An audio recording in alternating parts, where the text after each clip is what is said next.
Israel bombed a building next to the Iranian embassy in Damascus. That killed Iran's most senior general in the Levant, Mohammad Reza Zahedi, as well as his deputy and 5 other officers of the Iranian Revolutionary Guard. Iran claims that the building served as a consulate and that Zahedi had diplomatic status, meaning his killing marks a major breach of international convention. Now, as with Israel's other breaches of international law, such as the collective punishment of civilians in Gaza, it appears that Israel is being allowed to play by an entirely different set of rules. And that, for the IDF and other countries' diplomatic buildings and personnel, a fair game. Israeli sources have indicated that the site was bombed as members of the IRGC met with Palestinian Islamic Jihad, the PIJ.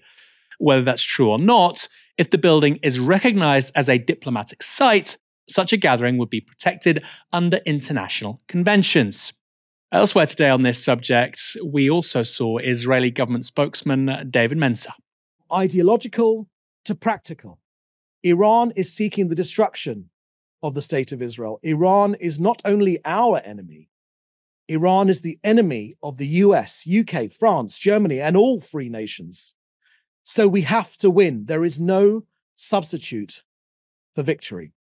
Now, when I watched that, I thought a few things. Firstly, does this gentleman want a regional war, which includes the US, the UK, and other European powers? Because personally, I don't think that British nationals should shed a single drop of blood for what's going on right now in West Asia. And I find it particularly strange, given that he looks like he couldn't fight his way out of a brown paper bag. In any case, secondly, when I watched that, I thought to myself, this Mr. Mensa chap, he looks rather familiar. And then it clicked. He was on Talk TV alongside James Schneider in possibly the most outlandish media moment of 2023. This is an incredibly intense humanitarian catastrophe, and that's why the people of this country want to see a ceasefire, and that's why Keir Starmer is failing in his duty as leader of the opposition to not call for it.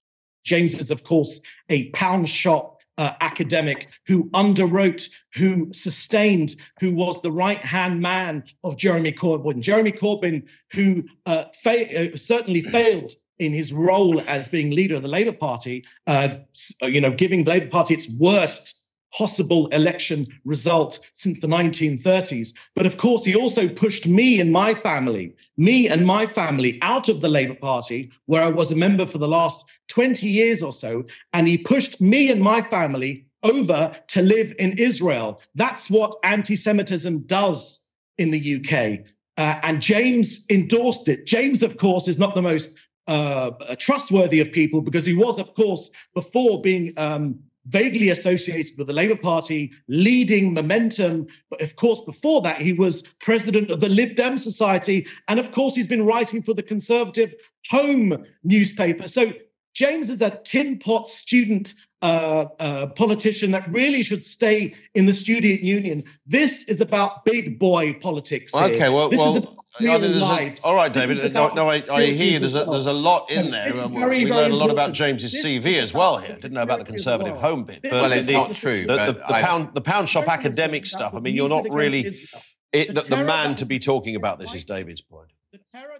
Well, I think he's still going. It's time to expose your hypocrisy. It's time to expose your love of Jew haters. And it's time to put an end to Hamas. And all right-thinking people, all genuine people would agree with that notion, while, of course, protecting the lives of hostages and, of course, of ordinary Palestinian people. I mean, I said it was one of the strangest moments of 2023. There was a lot more too, but of course, we've got a lot to discuss this evening. My God, they got rid of Levy and got this guy in. And by the way, you hear his accent. He's English. I say this as somebody who's British-Iranian. Mate, you're English, okay? The idea that he can go to West Asia, that he's helping expel people from their homes in Gaza. There are people that sound like that are going into the West Bank and literally booting people out of their homes with these illegal settlements. And they say it's our historic homeland from thousands of years ago. You sound like you should be presenting a show on Radio 4. Incredible. And by the way, as you saw from the graphic there, this gentleman was the former director of Labour Friends of Israel. Now, between 2015 and 2019, when Jeremy Corbyn was leader of the Labour Party, if you said, hold on, the Labour Friends of Israel have to answer a few questions. Who are they fundamentally serving? Is this about representing the interests of Israel in Britain? And if it is, what happens when there's a conflict of interest between Israel and the UK, as there is when Israel kills 3 of our people? Now, if you said that between 2015 and 2019, you were an anti-Semite, of course. And yet we've got somebody who's gone from being the director of Labour Friends of Israel, who is trying to actively influence British politics. That's what you do. It's interest representation. It's lobbying. He's gone from that to being a literal spokesperson for the government of another country.